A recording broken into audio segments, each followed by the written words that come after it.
नमस्कार दोस्तों, आज मैं आपको सुनाने जा रही हूँ सुभद्रा कुमारी चौहान जी की ये कहानी जिसका नाम है दो सखियाँ। वाचन से पहले आपसे एक सविनय अनुरोध, मेरे चैनल को सब्सक्राइब ज़रूर कर लें, जिससे आने वाली हर कहानी, प्रत्येक सामग्री सबसे पहले आप तक पहुँच सके। बेल आइकन को दबाना ना भूलें और कहानी पसंद आने पर लाइक और शेयर ज़रूर करें। तो लीजिए सुनिए कहानी दो सखियाँ। मालिन क्यारियों को निरा रही थी। ऊपर से रघु ने आकर कहा, ऊपर जा, बाई साहब बुला रही हैं। मालिन घबराई। सवेरे ही सवेरे बाई साहब ने बुलाया है, कोई अपराध तो नहीं हो गया है? वह हाथ की खुरपी भी रखना भूल गई। क्षण भर में हाथ में खुरपी लिए बाई साहब के सामने जा खड़ी हुई और पास ही उसकी धोती का पल्ला पकड़े खड़ी थी उसकी छोटी सी बेटी रमिया। मालिन रोज़ रोज़ हमारी मुन्नी पढ़ने जाती है और स्कूल में बैठी बैठी थक जाती है। इधर तुम्हारी रमिया दिन भर घास खोदती है और बगीचे में मजा करती है। अब यह ना होगा, रमिया को भी पढ़ने जाना पड़ेगा। मालकिन का स्वर सुनते ही मालिन का भय जाता रहा। बोली, रमिया तो आपकी ही है भाई साहब, चाहे पढ़ने भेजो चाहे बगीचे में काम कराओ, पर रमिया पढ़ने जाएगी तो मुन्नी रानी का बगीचा न सूख जाएगा, उसे कौन सींचेगा? किसी के बोलने के पहले ही मुन्नी बोल उठी, तो फिर हम भी बगीचा सींचेंगे। रमिया पढ़ने ना गई तो हम भी न जाएंगे, चाहे कुछ भी हो। मालिन ने कहा, पर रमिया के पास पट्टी भी नहीं है, पुस्तक भी नहीं है, कौन देगा मुन्नी रानी? मुन्नी रानी बोली, पट्टी और पुस्तक का बहाना मत करो मालिन, हम देंगे, पर रमिया पढ़ने नहीं। चलो, कहती हुई पट्टी पुस्तक फेंककर मुन्नी भागी।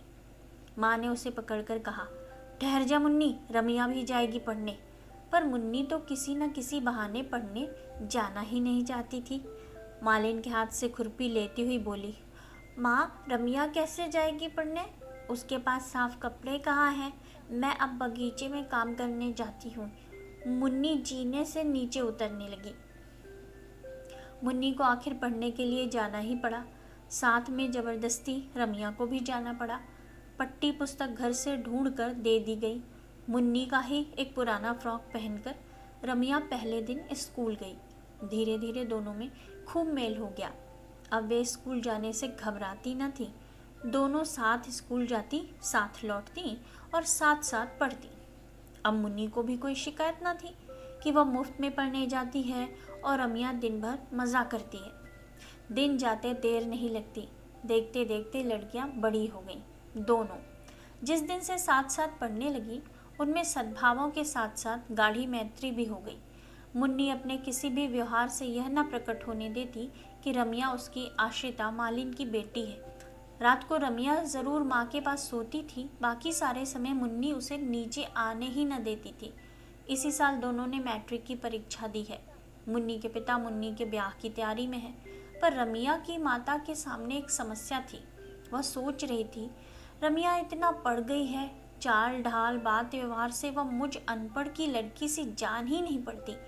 मैं इसका विवाह कैसे और कहाँ करूँगी? फिर वह सोचती, नहीं, विवाह कोई बात नहीं, मेरी रमिया स्कूल की मास्टरनी बनेगी और तब रमिया मुझे यहाँ मालिन का काम ना करने देगी, तो क्या मैं अपने इतने अच्छे मालिक को छोड़कर चली जाऊँगी?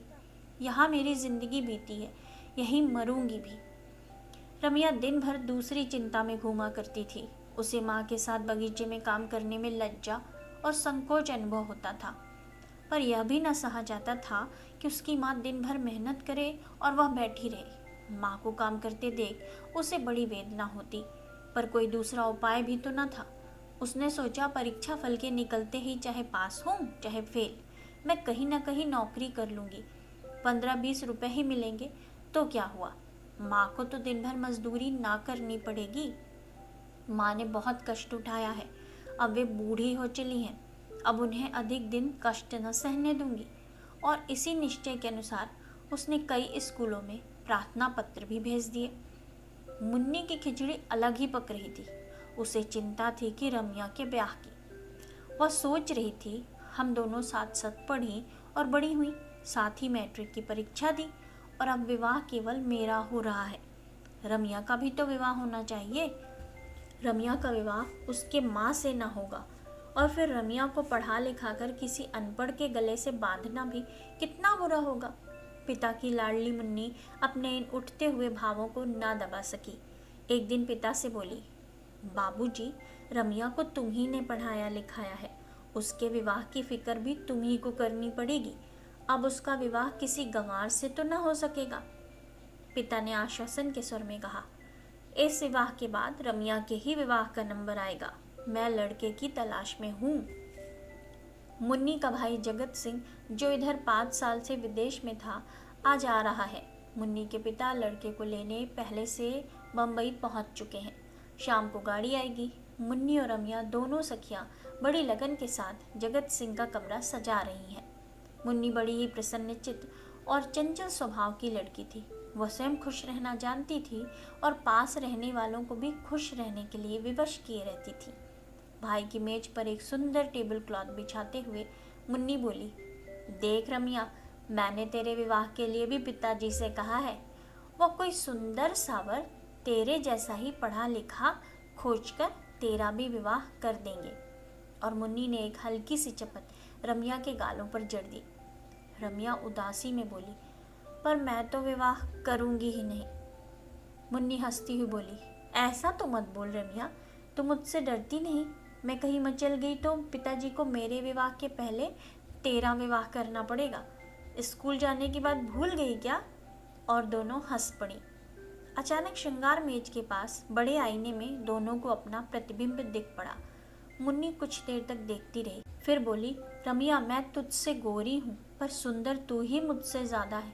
अच्छा देख, तुझसे कह देती हूँ, तू मेरे पति के सामने मत आना।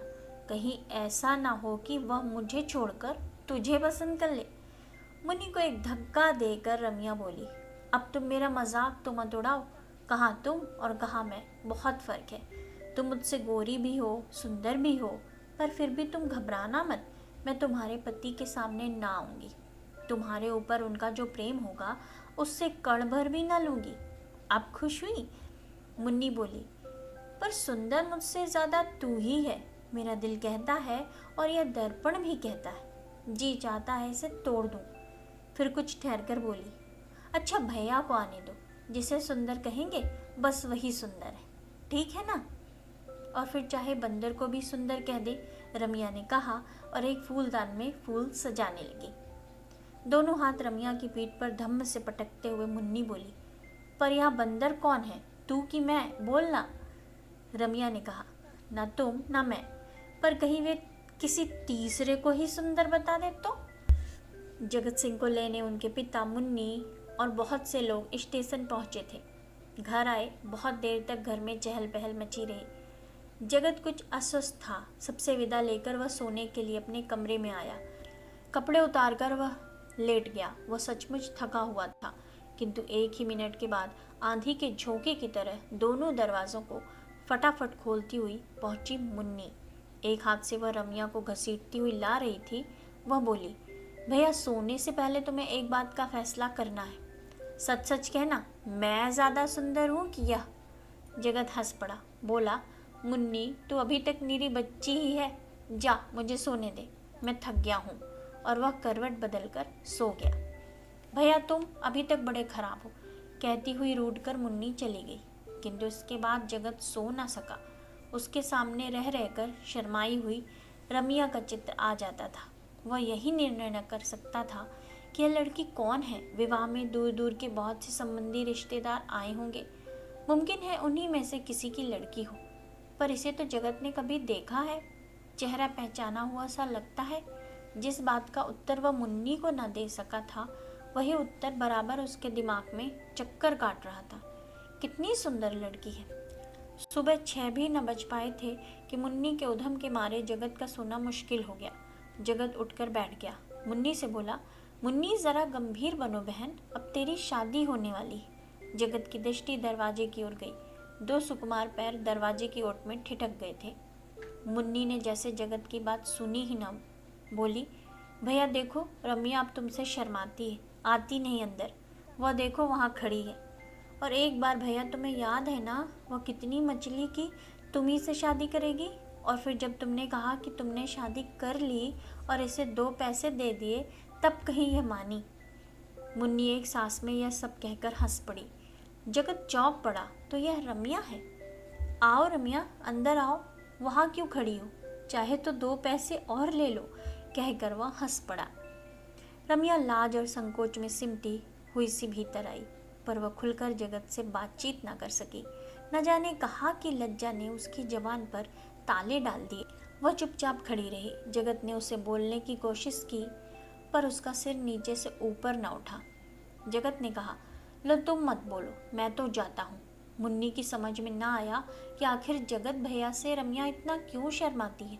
उसने रूठ कर कहा, जा, तू बड़ी खराब है रमिया, तूने मेरे जगत भैया का अपमान किया है। तू उनसे नहीं बोली, मैं भी तुमसे ना बोलूँगी। रमिया ने विनम्रता से कहा, नहीं बहन, मेरा अपमान करने की नियत नहीं थी।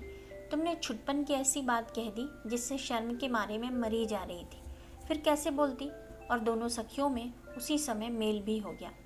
उसी दिन लड़कियों का रिजल्ट निकला। दोनों पास थी, मुन्नी 2nd डिवीज़न में और रमिया 1st में।